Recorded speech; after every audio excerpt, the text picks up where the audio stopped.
یہ اہل سنت والجماعت خود کو کہلواتے بھی ہیں کہ بھئی ہم تو ہیں، لیکن وہ تمام عقائد جو وہ پیش کر رہے ہیں وہ تو شیعہ عقائد ہیں۔ یہ بات سمجھ میں نہیں آتی کہ آخر وہ کرنا کیا چاہتے ہیں۔ ظاہر ہے کچھ بات تو سمجھ میں بھی آ رہی ہے، لیکن وہ میں بولنا نہیں چاہتا ہوں۔ اب آپ دیکھیے ذرا، وہ شیخ حسن اللہ یاری، ڈاکٹر صداقت علی فریدی، اور ایک جناب ہے محمد یاسین قادری، ان کو علامہ کہلوانے کا بڑا شوق ہے۔ اور ذرا ان کے ویڈیو کو دیکھیے کہ یہ حضرات جو ہیں وہ کیا پیش کر رہے ہیں اور امت کو کس طریقے سے پھر دوبارہ تفریقے میں ڈال رہے ہیں۔ سینکڑوں افراد ہیں جو ان گستاخانہ ویڈیو کو دیکھ بھی رہے ہیں اور متاثر بھی ہو رہے ہیں۔ ان کا سو کالڈ جو مطلب تحقیق ہے اور کتابوں کا وہ انبار لیے بیٹھتے ہیں اور یہ ثابت کرتے ہیں کہ بھائی ہم تو بالکل تحقیق کر رہے ہیں، اور تحقیق سے یہ باتیں جو ہے وہ سامنے لائی جا رہی ہے۔ تو بھائی بات یہ ہے کہ کیا آپ کی تحقیق مجدی صاحب رحمۃ اللہ علیہ سے بھی آگے بڑھ گئی ہے؟ ہمارے اکابر سے ہی یہ سارا علم ہم تک پہنچا ہے۔ تو ہمارے جو اہل سنت والجماعت کے جو اکابر ہیں ان کے عقائد کیا تھے اور کیا ہیں، اور وہ کیوں ان عقائد پر جو ہے وہ رہے اور انہی میں ان کی وفات ہوئی، تو ہم تو بھائی ان کی ہی بات لیں گے، کیونکہ بھائی وہ ہم سے زیادہ علم رکھتے تھے۔ اور یہ ابھی نت نئے لوگ پیدا ہو رہے ہیں اور تحقیق کا دعویٰ کر رہے ہیں کہ بھائی ہم تحقیق کر رہے ہیں اور نئی بات، جبکہ نئی کچھ بات نہیں، یہ تمام باتیں پہلے بھی کہی جا چکی ہیں۔ آپ کتابیں اٹھا کے دیکھیے، قاضی ثناء اللہ پانی پتی رحمۃ اللہ علیہ کی السیف المسلول، حضرت شاہ عبدالعزیز محدث دہلوی رحمۃ اللہ علیہ کی اٹھائے تحفہ اثنا عشریہ، اور بہت سے اشخاص ہیں جنہوں نے بہت ساری کتابیں لکھی جا چکی ہیں، لیکن وہ پھر کبھی ابھی فی الوقت جو ہے ہم لوگ جو ہیں وہ دیکھیں کہ مجدی صاحب رحمۃ اللہ علیہ نے اپنے مکتوبات شریف میں اور کیا ارشاد فرمایا ہے، اور ہم ان کو ہی دیکھیں اور ان کے پیچھے ہی چلنے کی کوشش کریں، اسی میں ہم لوگوں کے لیے بھلائی ہے۔ تو مجدی صاحب رحمۃ اللہ علیہ اپنے ایک مکتوب میں ارشاد فرماتے ہیں، بعض ناسمجھ اور نادان لوگ یہ گمان کر بیٹھے ہیں کہ معارف و حقائق کی راہ سے حضرات شیخین اور حضرت عثمان غنی کو کچھ بھی حاصل نہیں ہوا۔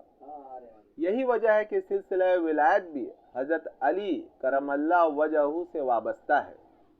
اس میں شک نہیں کہ راہ ولایت کے امام حضرت علی کرم اللہ وجہہ ہیں، لیکن حضرات شیخین اور حضرت عثمان غنی رضی اللہ عنہ ان پر فضیلت رکھتے ہیں۔ چنانچہ حضرت مجدی صاحب رحمۃ اللہ علیہ آگے فرماتے ہیں، حضرت صدیق اور حضرت فاروق رضی اللہ عنہما کمالات محمدی کے حامل ہونے اور ولایت مصطفی علیہ وعلیٰ علیہ السلام کے درجوں کے پہنچنے کے باوجود جانب ولایت میں حضرت ابراہیم علی نبینا علیہ السلام سے مناسبت رکھتے ہیں، اور جانب دعوت میں جو مقام نبوت کے مناسب ہے حضرت موسیٰ علی نبینا علیہ السلام سے مناسبت رکھتے ہیں، اور حضرت جن نورین یعنی حضرت عثمان غنی دونوں طرف میں حضرت نوح علی نبینا علیہ السلام کے ساتھ مناسبت رکھتے ہیں، اور حضرت امیر یعنی حضرت علی کرم اللہ وجہہ دونوں طرف میں حضرت عیسیٰ علیہ السلام کے ساتھ مناسبت رکھتے ہیں۔ چونکہ حضرت عیسیٰ علیہ السلام روح اللہ اور حکمت اللہ ہیں، اس لیے نبوت کی جانب سے ولایت کی جانب ان میں غالب ہے، اور حضرت امیر میں یعنی اس مناسبت کے باعث ولایت غالب ہے۔ حضرت صدیق اور حضرت فاروق رضی اللہ عنہما مراتب کے اختلاف کے موافق نبوت محمدی صلی اللہ علیہ وسلم کے بوجھ اٹھانے والے ہیں، اور حضرت امیر کرم اللہ وجہہ یعنی کہ حضرت علی کرم اللہ وجہہ حضرت عیسیٰ علیہ السلام کی مناسبت اور جانب ولایت کے غلبہ کے باعث ولایت محمدی کے بوجھ اٹھانے والے ہیں، اور حضرت ذی النورین کو ہر دو طرف کا بوجھ اٹھانے والا فرمایا ہے، اور ہو سکتا ہے کہ اس اعتبار سے بھی ان کو ذو النورین کہا جاتا ہے۔ یہ مجدد صاحب رحمۃ اللہ علیہ جو فرما رہے ہیں یہ بالکل یہ تصوف کے لائن سے یہ کہہ رہے ہیں۔ بہت سے جو تصوف کے ماننے والے ہیں اور ان کا دعویٰ یہ ہے کہ وہ تصوف کے بہت بڑے شیخ ہیں اور کیا کیا کچھ ہیں، اور تو ان کو یہ معلوم ہی نہیں ہے کہ حضرت ابو بکر صدیق، حضرت عمر فاروق، حضرت عثمان غنی کا کیا مقام و مرتبہ ہے، کیونکہ یہ مقام جو ہے ان تینوں حضرات کا جو مقام ہے وہ اکثر اولیاء پر یہ مقام ان کا کھلا نہیں۔ یہ مجدد صاحب رحمۃ اللہ علیہ کا خاص معاملہ ہے، اور خاص یہ ہے کہ ان پر ان تینوں حضرات کے مقامات کھلے، اور اس تعلق سے بھی تصوف سے جو جڑے ہوئے لوگ ہیں ان کو معلوم ہوا کہ بھائی ایسا نہیں ہے کہ تصوف میں ان تینوں حضرات کا کوئی مقام نہیں ہے اور روحانیت میں کوئی نہیں ہے، کیونکہ تمام سلاسل جو ہے حضرت علی کرم اللہ وجہہ پر جا کر کے منتج ہوتے ہیں، تو ان تینوں کا تو سلسلہ نقشبندیہ میں حضرت ابو بکر صدیق کا نام آتا ہے، لیکن وہ بھی جو ہے وہ اہل بیت مطلب حضرت امام جعفر صادق کے بعد آگے وہ معاملہ وہ بڑھتا ہے۔ تو یہ معاملہ رہا ہے پہلے بھی، تو اس کا جواب جو ہے مجدد صاحب رحمۃ اللہ علیہ اپنے اس مکتوب میں دے رہے ہیں، تو ذرا سا غامض ہے، عمیق ہے، تو آپ غور فرمائیں، اور اگر اس ویڈیو میں یہ بات سمجھ میں نہ آ سکے تو آپ حضرات خود مکتوبات امام ربانی اٹھا کر پڑھیں اور غور کریں کہ کیا مقامات ان حضرات کے تھے، اور ہم جو ہیں ناسمجھی میں ان کی شان میں گستاخی کر رہے ہیں اور کرتے جا رہے ہیں۔ فرماتے ہیں مجدد صاحب رحمۃ اللہ علیہ، چونکہ حضرت علی ولایت محمدی کے حامل ہیں، اس لیے مشائخ و اولیاء کے اکثر سلسلے ان سے منتسب ہوئے ہیں، اور حضرت امیر المومنین علی کرم اللہ وجہہ کے کمالات حضرات شیخین رضی اللہ عنہما کے کمالات کی نسبت اولیاء عظام پر زیادہ ظاہر ہوتے ہیں۔ وہی بات ہے جو میں نے یہ بات کہی ابھی، حضرت شیخین کی افضلیت پر اہل سنت کا اجماع نہ ہوتا تو اکثر اولیاء عظام کا کشف حضرت امیر یعنی حضرت علی کی افضلیت کا حکم کر دیتا، کیونکہ حضرات شیخین کے کمالات انبیاء علیہم السلام کے کمالات کے مشابہ ہیں، اور صاحبان ولایت کا ہاتھ ان کے کمالات کے دامن سے کوتا ہے، اور اہل کشف کا کشف ان کے کمالات کے درجوں کی بلندی کے باعث راہ میں ہیں۔ ولایت کے کمالات ان کے کمالات کے مقابلے میں مطروف الطریق یعنی راہ میں پھینکے ہوئے کی طرح ہے۔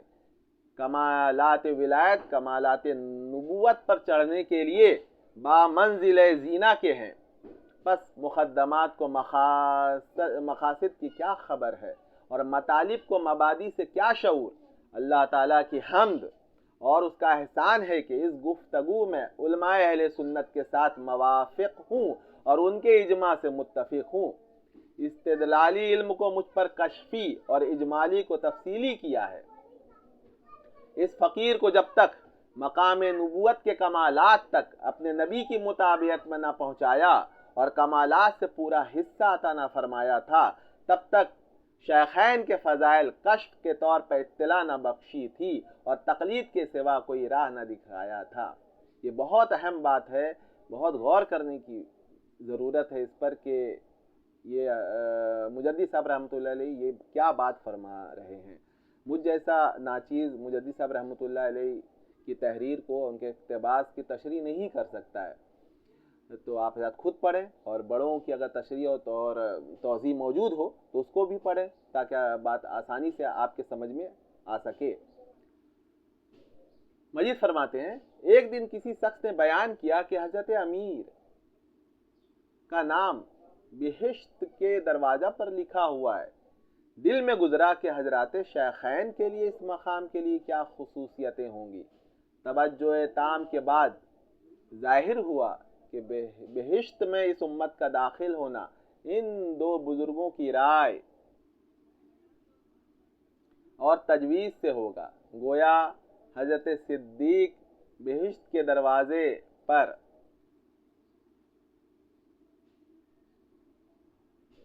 کتنی بڑی باتیں ہیں، اور حضرات صحابہ کرام خاص طور سے جو حضرات شیخین سے مراد حضرت ابو بکر صدیق اور حضرت عمر فاروق ہیں، ان کے کیا مقامات اور فضائل ہیں لوگ جاننا ہی نہیں چاہتے۔ بس وہ ہے، وہ تو یہ بات تو صحیح ہے کہ اہل بیت کے جو مقامات ہیں اور جو ان کے فضائل ہیں وہ بالکل اپنی جگہ ہے، لیکن بالکل یکسر جو ہے ان حضرات کے فضائل کو درکنار کر کے بلکہ بعض اشخاص کی طرف سے جو ہے وہ گستاخی اور کیا سے کیا، تو اس کو جو ہے دیکھنا چاہیے۔ تو مجید صاحب رحمۃ اللہ مجھے فرماتے ہیں کہ یہ حضرات لوگوں کے مطلب بہشت میں جنت میں لوگوں کے داخل ہونے کی تجویز فرماتے ہیں۔ یہ کشفی باتیں ہیں، مجید صاحب رحمۃ اللہ علیہ پہ کشف سے یہ سب باتیں ظاہر ہوئی، اور حضرت فاروق ہاتھ پکڑ کر اندر لے جاتے ہیں، اور ایسا مشہود ہوتا ہے کہ گویا تمام بہشت حضرت صدیق کے نور سے بھرا ہوا ہے۔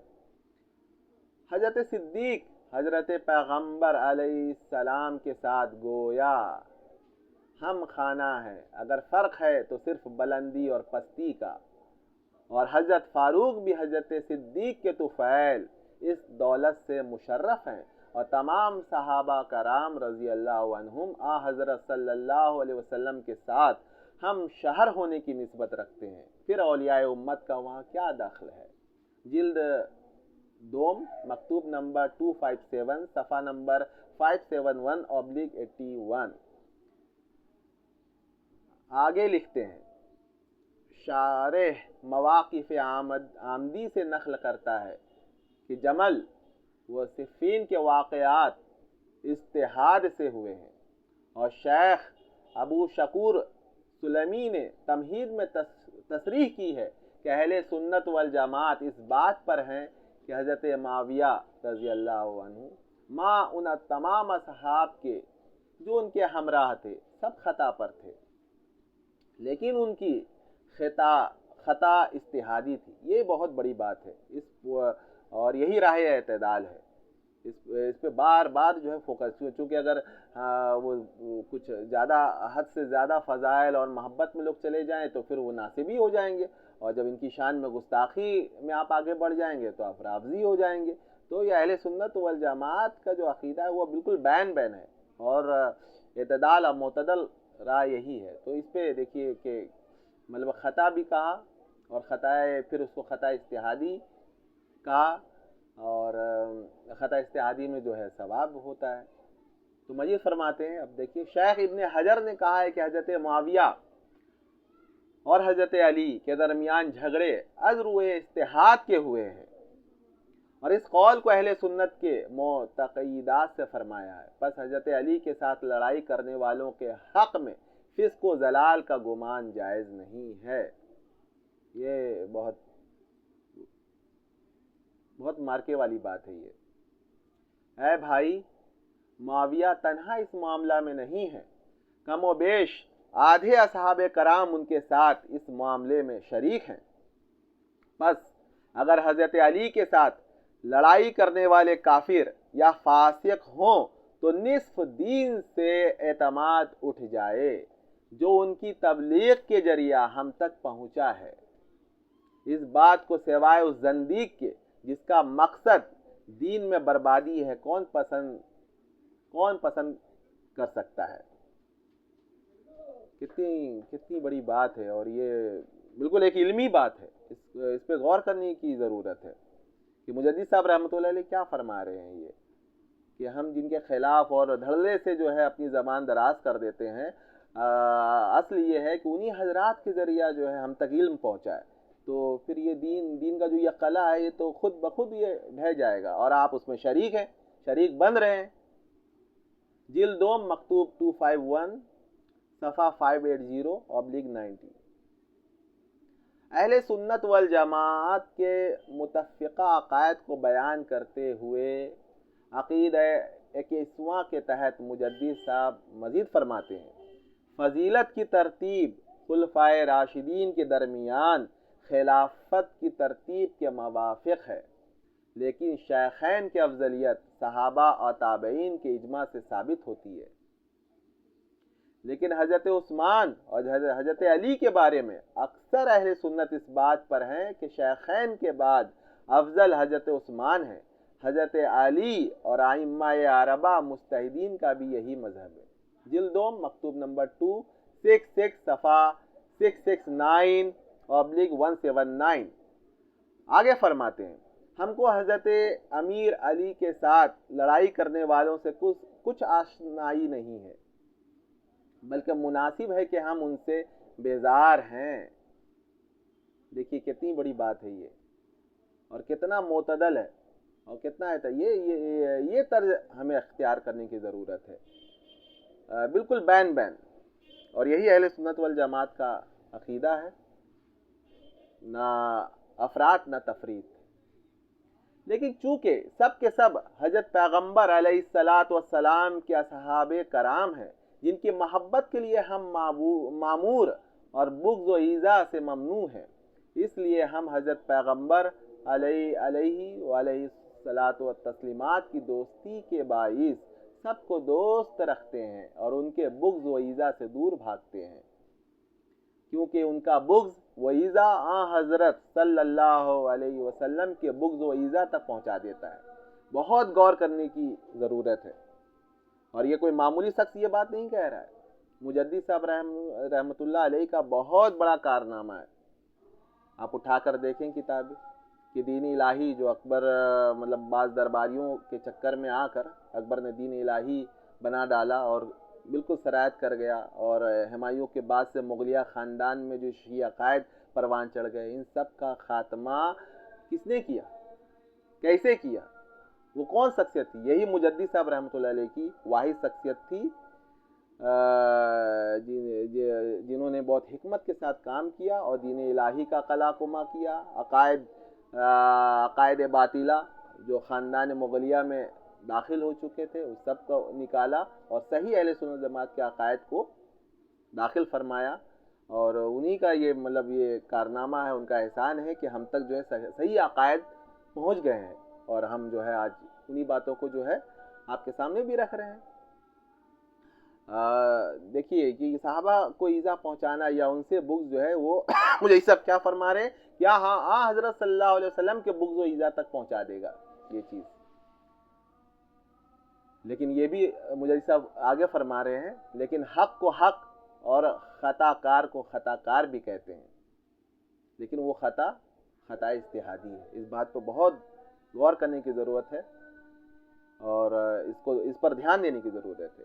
یعنی حضرت امیر علی کرم اللہ وجہہ حق پر تھے اور ان کے مخالف خطا پر تھے، اس سے زیادہ کہنا فضول ہے۔ جلد دوم مکتوب نمبر 266 صفحہ 673/182۔ ایک اور جگہ فرماتے ہیں، امام جعفر صادق کی والدہ ماجدہ حضرت صدیق اکبر کی اولاد سے تھیں، نیز آپ نے حضرت ابوبکر صدیق سے نسبت بھی اخذ کی تھی۔ اس بنا پر امام جعفر صادق نے ان دونوں جہتوں کے اعتبار سے فرمایا کہ مجھے ابو بکر نے 2 بار جنا ہے۔ یعنی روحانی اعتبار سے بھی امام جعفر صادق کا نام جو ہے وہ سلسلہ عالیہ نقشبندیہ میں آتا ہے، اور یہ سلسلہ جو ہے امام جعفر صادق نے ابو بکر صدیق سے لیا، تو یہ تو روحانی اولاد ہو گئے۔ ایک طرف تو یہ وہ کہہ رہے ہیں کہ ایسے جنم ہوا، دوسرا وہ کہ وہ ان کی جو ماں تھی وہ حضرت ابو بکر صدیق کے خاندان سے تھی۔ دیکھیے یہ لوگ آپس میں کتنے ایک دوسرے سے محبت کرنے والے تھے، اور ہم جو ہیں ان میں جو ہے کہ یہ نکالتے ہیں کہ مطلب ان میں کیسے تفریق ہو جائے اور کیسے جو ہے مطلب جو ہے ہم ان کو ایک دوسرے سے دور کر دیں۔ مجدد صاحب رحمۃ اللہ علیہ مجید فرماتے ہیں تصوف کے تمام سلاسل حضرت علی کرم اللہ وجہہ کی طرف منسوب ہیں، چنانچہ بعض متصوفین دیگر خلفائے ثلاثہ کے منکر ہو گئے ہیں۔ وہی بات ہے، متصوفین کا لفظ یہ کہا گیا، وہ نہیں کہا گیا کہ صوفیاء کرام اور اولیاء کرام، وہ کبھی ایسا نہ بولے ہیں نہ ان کی زندگی سے اس طرح کی کوئی چیز ظاہر ہوتی ہے،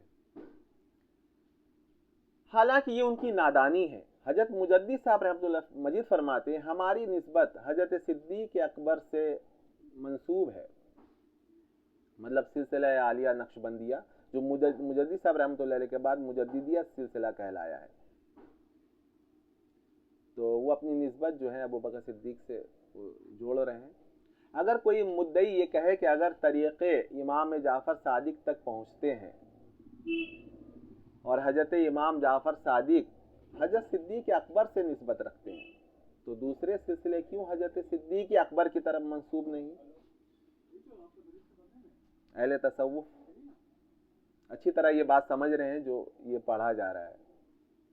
اس کا جواب یہی ہے کہ حضرت امام جعفر صادق صدیق اکبر سے بھی نسبت رکھتے ہیں اور حضرت علی سے بھی، اور حضرت امام میں ان دو بلند نسبتوں کے اجتماع کے باوجود ان میں ہر نسبت جدا اور ایک دوسرے سے ممتاز ہے۔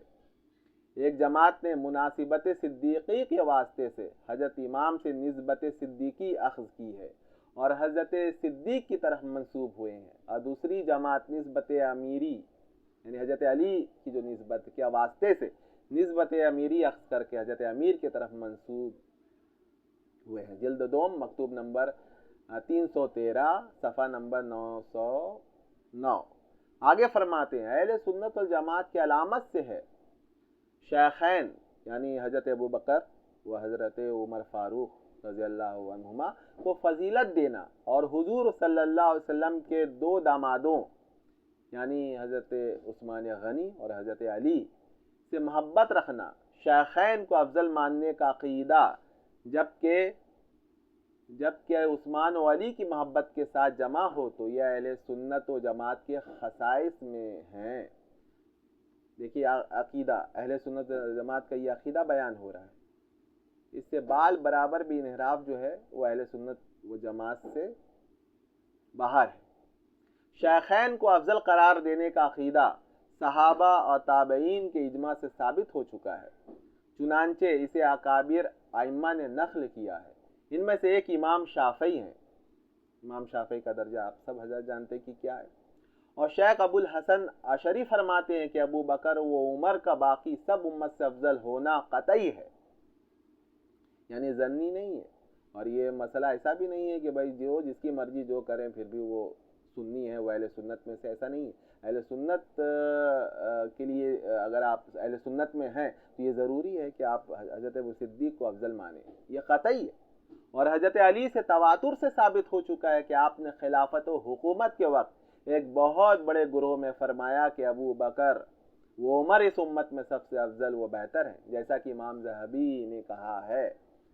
مختصر یہ کہ شیخین کی تفضیل کثیر اور معتبر راویوں سے شہرت اور تواتر کی حد تک پہنچ چکی ہے، اس کا انکار یا از راہ جہالت ہے یا از راہ تعصب۔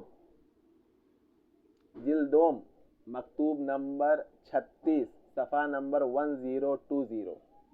مزید فرماتے ہیں حضرت علی کی محبت اہل سنت و جماعت ہونے کی شرط ہے، اور جو شخص اس محبت سے خالی ہے اہل سنت و جماعت سے خارج ہے اور خارجی کے نام سے موسوم ہے۔ ہم نے پہلے بھی کہا کہ ہمارا جو مسلک ہے وہ بالکل معتدل ہے۔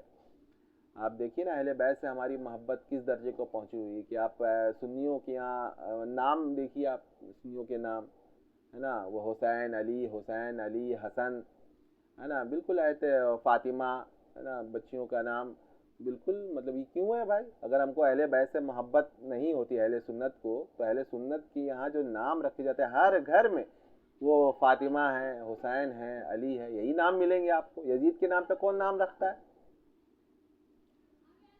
تو یہ جو اہل بیت سے بغض رکھیں اور ان سے نفرت، وہ خارجی، وہ اہل سنت نہیں ہے. اور جس شخص نے محبت میں جانب افراط اختیار کی اور جتنا چاہیے اس سے زیادہ کچھ کا قائل ہوا، اس زمانے میں ایسا بھی ہو رہا ہے. بعض مولوی حضرات بھی جو ہیں وہ کچھ زیادہ افراط میں آ جاتے ہیں، وہ تو ان کو یہ بھی سوچنا چاہیے کہ ایسا نہ ہو کہ ہم جو ہے وہ رد رفاوش کرتے کرتے ہے نا، وہ ہم خارجیوں کی حمایت شروع کر دیں. یہ بھی نہیں ہونا چاہیے. ہمارا جو اہل سنت جماعت کا جو عقیدہ ہے، جو ہمارے اکابر کی کتابوں سے ظاہر و باہر ہے، مثلا مجدد صاحب رحمۃ اللہ علیہ، حضرت شاہ ولی اللہ مہدی دہلوی رحمۃ اللہ علیہ، حضرت شاہ عبدالعزیز مہدی دہلوی رحمۃ اللہ علیہ، اور جتنے اکابر ہیں وہ تو نام بھی مطلب جو ہے لیا نہیں جا سکتا، ہزاروں کی تعداد میں. تو ان سے جو ہمارا جو عقیدہ ظاہر ہے ان کو ہی لینا چاہیے، اپنی حساب سے وہ نہیں کرنا ہے. تو وہ پھر وہ افراط ہو جائے گا معاملہ، یا تفریط میں چلے جائیں گے، وہ معتدل نہیں رہیں گے. فرماتے ہیں کہ جتنا چاہیے اس سے زیادہ کچھ کا قائل ہوا اور اس محبت میں غلو سے کام لیا، اور اصحاب خیر البشر علیہ الصلاۃ والسلام کے متعلق دشنام ترازی کی، گالیاں وغیرہ، اور طعن و تشنیع کی زبان دراز کی، اور صحابہ کرام، تابعین عظام اور سلف صالحین کے طریقہ کو چھوڑا، اس نے رافضی نام پایا. کلیئر ہے. وہ شخص بہت ہی جاہل ہے جو اہل سنت و جماعت کو حضرت علی کی محبتوں میں سے نہ جانتا ہو اور حضرت علی کی محبت کو شیعوں کے ساتھ مخصوص رکھتا ہو. حضرت علی کی محبت شیعت نہیں ہے. یہ بھی بہت قابل غور بات ہے کہ اہل سنت میں بھی جو ہے یہ چیز جو ایک عجیب سی بات ہے کہ بھائی حضرت علی کی محبت کی بات کرو، اہل بیت کی محبت کی بات کرو، تو ہم میں ہی سے باہر ایسے ان کو لگتا ہے کہ بھائی یہ شیعہ کی طرف جو ہے یہ مائل ہو رہے ہیں. تو یہ بالکل نہیں ہے. مجھے صاحب رحمۃ اللہ علیہ نے جو بات کہی ہے اس پہ غور کریں کہ اہل بیت کی محبت جو ہے وہ شیعت نہیں ہے، بلکہ بغض صحابہ شیعت ہے. جہاں بغض شروع ہوگا صحابہ کا، وہاں سے شیعت شروع ہوگی. اس بات کو غور کیجئے. دیکھیے مجدد صاحب کیا فرما رہے ہیں. خلفائے ثلاثہ کی شان میں تبرہ بازی رفض ہے اور اصحاب کرام سے بیزاری مذموم و قابل ملامت ہے. جلدوم مکتوب 36 صفحہ نمبر 1021. مجید فرماتے ہیں اس فقیر کے والد بزرگوار، مطلب وہ مجدد صاحب رحمۃ اللہ کے والد بھی بہت بڑے چشتی بزرگ گزرے ہیں. ان کے بارے میں یہ فرما رہے ہیں کہ والد بزرگوار جو ظاہری اور باطنی علوم کے عالم تھے، اکثر اوقات اہل بیت سے محبت رکھنے کی ترغیب دیتے رہتے تھے. کتنی بڑی اور کتنی اچھی بات ہے. اور فرماتے تھے کہ اس محبت کو سلامتی خاتمہ میں بڑا دخل ہے، لہٰذا اس کا بہت خیال رکھنا چاہیے. اہل بیت کی محبت اہل سنت کا سرمایہ ہے. مخالفین اہل سنت اس حقیقت سے بے خبر ہیں اور اس متوسط و معتدل راہ سے جاہل ہیں. انہوں نے خود ہی جانب افراط اختیار کی ہے، پھر اس افراد کے ماورا کو تفرید گمان کرتے ہوئے خروج کا حکم دے دیا ہے اور اسے خوارج کا مذہب قرار دیا ہے. چنانچہ جاہل لوگ اہل بیت کے محب کو رفض تصور کرتے ہیں، مطلب شیعت تصور کرتے ہیں. یہ جاہلیت ہے، ایسا نہیں ہے. ہمارے سب کے سب اکابر، تمام اولیاء کرام اہل بیت کی محبت میں ڈوبے ہوئے لوگ رہے ہیں. ان کا نام آ جانے سے ان کی آنکھوں میں آنسو چھلک پڑتے تھے. تو اہل بیت کی محبت کیسے شیعت ہے؟ یہ نہیں ہے.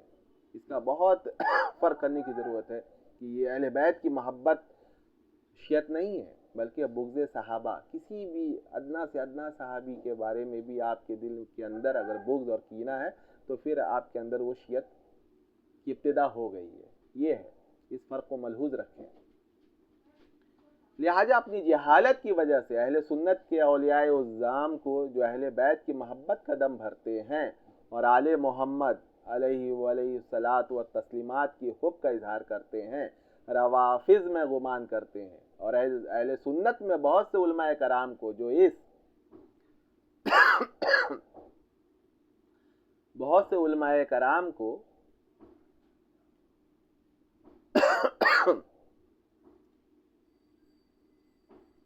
جو اس محبت میں افراد سے روکتے ہیں اور حضرت خلفائے ثلاثہ کی تعظیم و توقیر میں کوشش کرتے ہیں، خارجی جانتے ہیں۔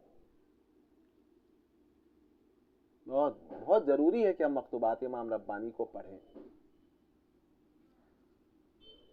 ورنہ بالکل اندھیرے میں ہمارا چلنا ہوگا اور ہم کو کوئی بھی شخص بہکا سکتا ہے آرام سے۔ جلد 2 مکتوب نمبر 36 صفحہ نمبر 1023۔ مجدد صاحب رحمۃ اللہ علیہ مزید فرماتے ہیں اپنے ایک مکتوب میں، وہ لوگ جو اس امت کے اولیاء کی صحبت میں زندگانی گزارتے ہیں وہ بھی ان رذائل سے نجات پا جاتے ہیں، مثلا حسد، بغض، کینہ، عداوت، یہ سب باطنی بیماریاں ہیں، اور تصوف میں انہی بیماریوں کو جو ہے نکالنے کا کام ہوتا ہے۔ اور وہ لوگ جنہوں نے افضل الرسل صلی اللہ علیہ وسلم کی صحبت میں اپنی عمر کو صرف کیا ہے اور دین کی مدد و تائید میں اپنی جانوں اور مالوں کو خرچ کیا ہے، ان میں یہ احتمال کیسے ہو سکتا ہے کہ یہ برے اخلاق ان میں پیدا ہوئے ہوں گے؟ مطلب صحابہ کرام میں شاید ان کی نگاہوں سے خیر البشر علیہ وآلہ السلام کی عظمت و بزرگی ساقط ہو چکی ہے، اس سے خدا تعالیٰ کی پناہ۔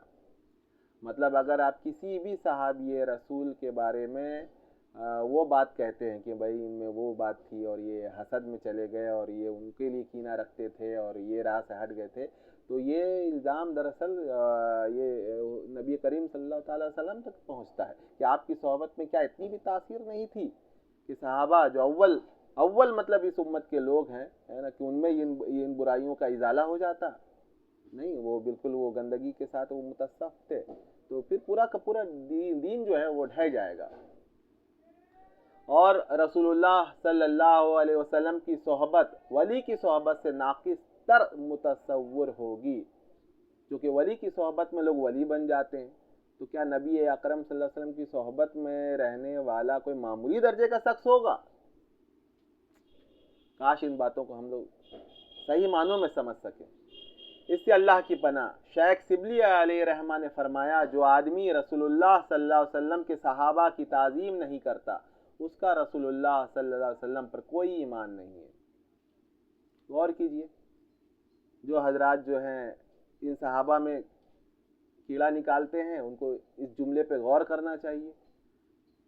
مجید فرماتے ہیں، کچھ لوگ نے خیال کر رکھا ہے کہ پیغمبر صلی اللہ علیہ وسلم کے صحابہ 2 گروہ تھے، ایک گروہ حضرت علی کا مخالف تھا اور دوسرا گروہ حضرت علی کرم اللہ وجہہ کے موافق تھا، اور دونوں گروہ آپس میں ایک دوسرے سے عداوت و بغض و کینہ رکھتے تھے، اور ان میں سے بعض لوگ بعض مصلحتوں کی بنا پر ان صفات کو اپنے اندر پوشیدہ رکھتے تھے اور تقیہ کرتے تھے۔ یہ بھی خیال کرتے ہیں کہ یہ برے اخلاق ان میں قریباً 100 سال تک رہے، یعنی جب تک رہے یہ اخلاق ان میں رہے، اور اس وہم کی بنا پر حضرت علی کے مخالفین کو برے الفاظ سے یاد کرتے ہیں اور نامناسب چیزیں ان کی طرف منسوب کرتے ہیں۔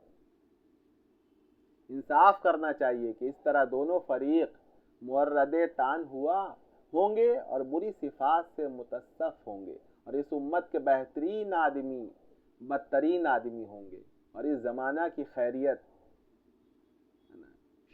میں شر مطلب خیر، جو اس زمانے کا جو خیر ہے وہ شر میں تبدیل ہو جائے گا۔ یہ بہت بہت عمیق اور گہری بات ہے، بہت غور کرنے کی کہ اگر ہم جو ہے اس دور کے مطلب اس امت کے جو بالکل اول دور کے لوگ ہیں، اگر ان میں جو ہے ہم خرابی نکالنا شروع کر دیں، ان پر جو ہے سب و شتم کریں، ہے نا، ان کی شان میں گستاخی کریں، تو پھر یہ تمام روایتیں اور یہ تمام احادیث اور یہ وہ جو کچھ بھی ہم تک پہنچا ہے، علم پہنچا ہے، اس کا کیا اعتبار رہ جائے گا؟ یہ کوئی اعتبار کی چیز رہے گی؟ غور کریں۔ جلد سوم مکتوب نمبر 24 صفحہ نمبر 1328/76۔ آگے مجید فرماتے ہیں کسی کو گالی دینے سے کوئی بھلائی اور عبادت ہوتی. دیکھیے کیا یہ بزرگوں کی مطلب یہ سوچ ہے اور کیسی ان کی جو ہے عمیق نظر ہے کہ کسی کو گالی دینے سے کوئی بھلائی اور عبادت ہوتی تو ابو جہل اور ابو لہب کو گالی دینا جو نصوص قرآن کے مطابق ملعون اور مردود آدمی ہے اس امت کا وظیفہ ہوتا. بتائیے اس امت میں کوئی ہے جو ابو جہل اور ابو لہب کو دن رات گالی دے رہا ہو؟ ہم نہیں دیتے، لیکن ہم جانتے ہیں کہ وہ ٹھیک نہیں وہ ہے نا. تو ایسے جن پہ قرآن جو ہے نص سے کہ بھائی یہ بالکل مطلب صحابہ کرام کی یہ لوگ دشمن تھے، حضور کے دشمن تھے ہے نا، لیکن ہم تبرہ اور وہ سب وہ چیز نہیں کرتے. لیکن صحابہ کا آتا ہے تو وہ کرنا ہم ضروری سمجھتے ہیں. یہ کیوں؟ اس سے اسلام کو کتنا نقصان پہنچے گا آپ کو اندازہ ہے؟ مردود آدمی ہے اس امت کا وظیفہ ہوتا اور اس کے ضمن میں بہت سی نیکیاں حاصل ہوتی ہیں. گالی دینے میں کون سی بھلائی ہے؟ مجدد صاحب رحمۃ اللہ علیہ یہ فرما رہے ہیں کہ گالی دینے میں کون سی بھلائی ہے، خاص طور پر اس آدمی کے حق میں جو اس کا اہل اور مستحق نہ ہو. جلد سوم مکتوب نمبر 24 صفحہ نمبر 1329/77. یہ سلسلہ جو اہل سنت والجماعت کا عقیدہ خاص طور سے صحابہ کرام کے تعلق سے کیا ہے وہ مکتوبات امام ربانی کے حوالے سے جو ہے آپ حضرات کے سامنے جو ہے وہ پیش کیا جا رہا تھا. اب مکتوبات امام ربانی کا مطالعہ تو جاری رہے گا، لیکن اب یہ ٹاپک جو ہے ہم اس ویڈیو ہی پر جو ہے اس کو ختم کر دیں گے. اگر ضرورت محسوس ہوئی جس طریقے سے ویڈیو دھڑلے سے جو ہے بنائے جا رہے ہیں یوٹیوب پر ہیں اور میں نے نام بھی لیا کچھ حضرات کا، تو اگر ضرورت محسوس ہوئی تو پھر جوابی ویڈیو بنایا جا سکتا ہے اور ان کو دلیل دی جا سکتی ہے. لیکن اب مکتوبات امام ربانی سے اس موضوع غور نہیں لیا جائے گا. مکتوبات امام ربانی کا مزید مطالعہ کیا جائے گا. مجھے صاحب رحمۃ اللہ علیہ نے دیگر موضوع پر بھی بہت اچھی باتیں انہوں نے پیش کی ہیں اور ہم کو اس کو پڑھنا بھی ہے. تو انشاءاللہ اگلی ویڈیو کے لیے پھر ملاقات ہوگی. السلام علیکم ورحمۃ اللہ وبرکاتہ.